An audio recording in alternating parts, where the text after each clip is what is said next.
ভাই থাকতো তাহলে বড় ভাই থাকতো, সে পড়াশোনা করতো, বাবার এটা আর কি হেল্প। আসসালামাইকুম সুপ্রিয় দর্শক, আপনাদের ভালোবাসায় আসলাম অসহায় মেয়ের জীবন গল্প নিয়ে। আসসালামু আলাইকুম।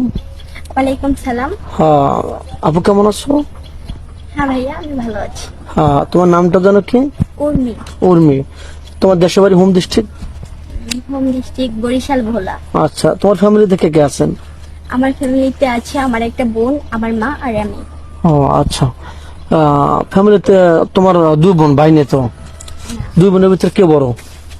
দুই বোনের মধ্যে মানে আমি বড় আর কি। আচ্ছা, তুমি কি করছো এখন? আমি এখন পড়াশোনা করি। ও আচ্ছা, কি এসএসসি পরীক্ষা দিছো?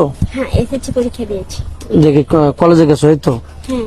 আচ্ছা, তোমার পড়াশোনার খরচটা কে চালায়? তোমার সংসারে হাল কে ধরছে? আমার আম্মু। তোমার আম্মু কি করেন? আমার আম্মু সেলাই মেশিন এর কাজ করে। ওটা দেখি তোমাদের ফ্যামিলি চলে? অনেক কষ্ট করে চলে আর কি। ও যাক, তোমার জীবনে স্বপ্ন বা আশা কি তোমার?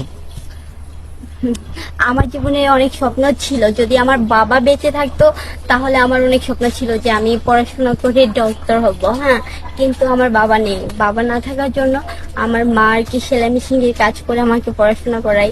তো জানি না, আমি বুঝি বেশি দূর পড়াশোনা করতে পারবো না। মানে তুমি নিজে নিজে ভাবছো যে হয়তো তোমার হবে না। হ্যাঁ, এটা তোমার সফল হবে না, ইচ্ছাটা তোমার সফল হবে না, এটা তুমি বুঝতে পারছো? তো আচ্ছা, তোমার ভিডিও পাবলিক হচ্ছে, দেশ প্রবাস থেকে দেখছে, তোমারই দুঃখ আত্মনাতের কথা শুনে যদি কেউ তোমাকে দায়িত্ব নেয় বা তোমাকে তোমার লক্ষ্যে পৌঁছায় দেয়, তোমার দায়িত্ব নিয়ে তোমাকে ডাক্তার ও ডক্টর বানায়, তোমার যেটা ইচ্ছা ওটা পূরণ করে, তুমি হ্যাপি না?